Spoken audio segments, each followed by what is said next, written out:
ازيكم عاملين ايه؟ يا رب تكونوا بخير. تعالوا نعمل مع بعض النهارده فطار صحي ولذيذ ومشبع جدا وينفع كمان كأكل صحي تكليف الدايت ومن غير كمان الدايت.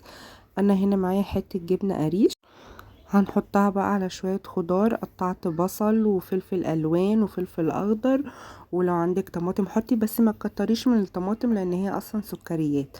وضربت كده بيضتين وتبلتهم بقى، حطيت عليهم ملح وفلفل اسمر عشان الزفارة، وحطيت شوية بابريكا مدخنة كده بتدي طعم حلو قوي. وسخنت الطاسة بشوية زيت زيتون او رشة بسيطة من اي زيت يكون نظيف، وحطيت بيكنج باودر كده معلقة صغيرة، وقلبت بقى كله مع بعضه، الجبنة مع الخضار، مع ممكن كمان تحطي كوسة لو ما بتحبيش الكوسة، وهي طبعا صحية ومفيدة جدا في الدايت، مش هتحسي بيها في وسط البيض والجبنة والخضار الكتير. ممكن تحطيها وتحطي جزر.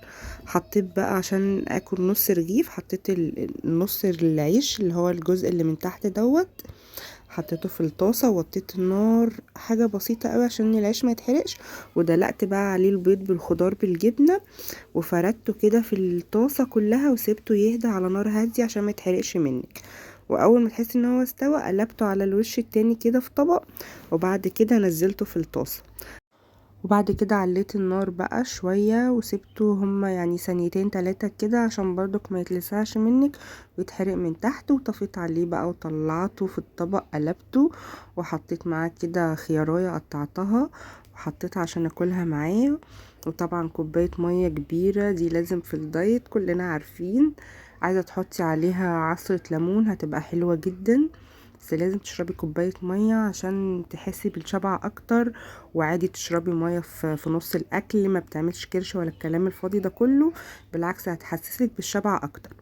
هنا بقى ايه، حبيت ان انا يعني عشان اعرف اكلها فقطعتها كده زي البيتزا.